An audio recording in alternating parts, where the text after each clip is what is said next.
गुरु ছেড়ে যে গোবিন্দ ভজে সে পাপী নরকে মজে। সর্বপ্রথম গুরু কি আমাদের ভাবে কে বাবা? বাবা মা, তাই তো? তার থেকে বড় গুরু ভাবে কেউ নাই। বাবা মাকে অনাহারে রেখে আমরা কম্পিটিশনে পূজা করি। একটা প্যান্ডেল যদি ৪৫ লক্ষ টাকা হয়, পাশের পাড়ার প্যান্ডেল হয় ৭০ লক্ষ টাকা। মায়ের গায়ে কোটি কোটি টাকার গয়না পরানো হয়। একটু খোঁজ করে দেখবেন সেই বাড়ির মা দুটো খাওয়ার জন্য রেল স্টেশনে বসে ভিক্ষা করে। তাই বাবা মার প্রতি শ্রদ্ধা না রেখে যদি গুরু গোবিন্দর ভজনা করা হয়, কখনো গোবিন্দ সন্তুষ্ট হয় না। আগে বাবা মা, তারপরে সকল কিছু। তাই আমি তো আজকে আমার বাবা মার কাছে নেই, বাবাকে হারিয়েছি। 1 মাস হতে যাচ্ছে। এই 22 তারিখ হলে, এই 23 তারিখ হলে বাবা আমার 1 মাস হয়ে যাবে আমাকে ছেড়ে চলে যাওয়া। তাই সেই বাবাকে ঘরের মাকে ছেড়ে আজ আমি আপনাদের কাছে এসেছি। তাই সকল পিতা মাতার চরণে আমার প্রণাম রাখলাম। এই গত কয়েকদিন বুঝতে পারিনি, আজকে যখন গানে গানে কেটে যাচ্ছে তো দিন রাত, বুঝতে পারিনি যে বাবা আমাকে ছেড়ে চলে গেছে। আর বাড়ি গিয়ে বাবার ওই বদন খান আমি দেখতে পাবো না। যখনই গানে আসতাম দুটো হাত তুলে আমাকে আশীর্বাদ করতো। আমার ওই বাবা মার আশীর্বাদে আমি সকল জায়গা থেকে জয় করে এসেছি। তাই আজকে যখন কলকাতা থেকে গাড়ি ছেড়ে আমি আসি, হঠাৎ বুকের ভেতরটা এমন ভাবে মোচড় মেরে উঠলো যেন আমার সব কিছু শেষ হয়ে গেছে।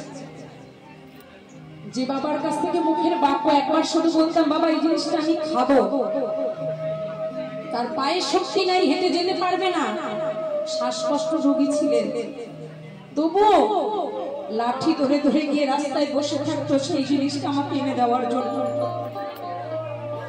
তাই যার থাকে সে বোঝে না পিতা মাতা কত বড় ধন, কত বড় সম্পত্তি। তাই সেই বাবা মাকে স্মরণ করে আমি আপনাদের প্রতি প্রত্যেকের চরণে শত কোটি প্রণাম রাখলাম। সবাই আপনাদের চরণে আমাকে একটুখানি স্থান দেবে। তাই মহাজন বলছে, আর নাম জপিলে দিনে রাইতে ধরিয়া লাগে না পাড়ের করি প্রীতি করিয়া।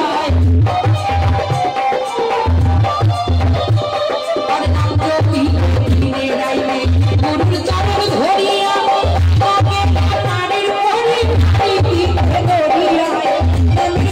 সোলা যাবে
তাই সবাই মিলে বাহু তুলে পড়ি না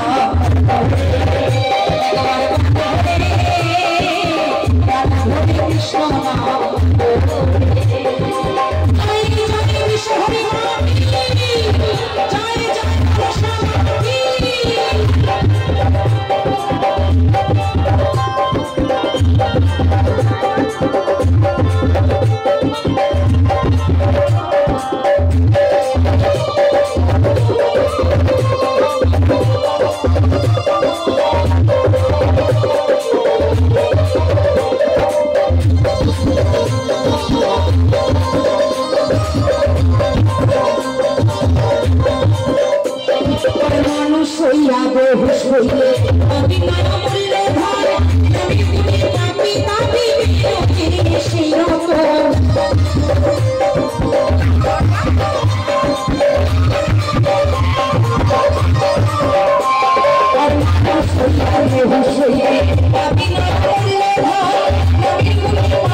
এই বাড়িতে এসেছি আমার রতন দাদা, দেখেন কত সুন্দর বাড়ি করেছে, শখের কত দামি দামি পায়রা পুষেছে।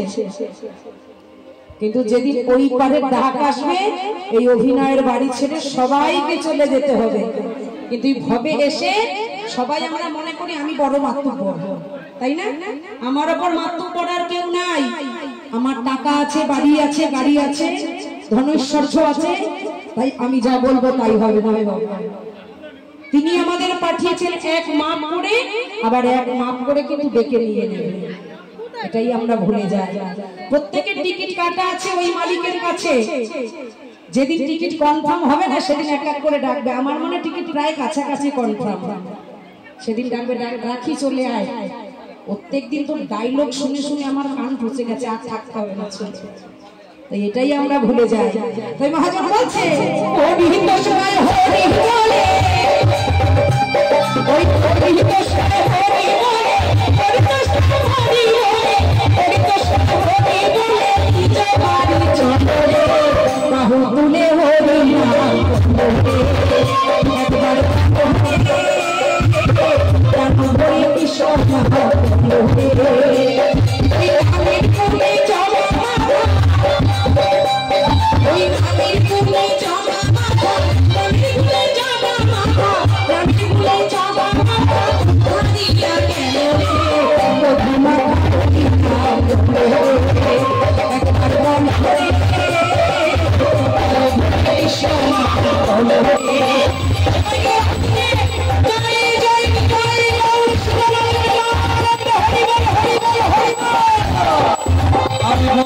হরে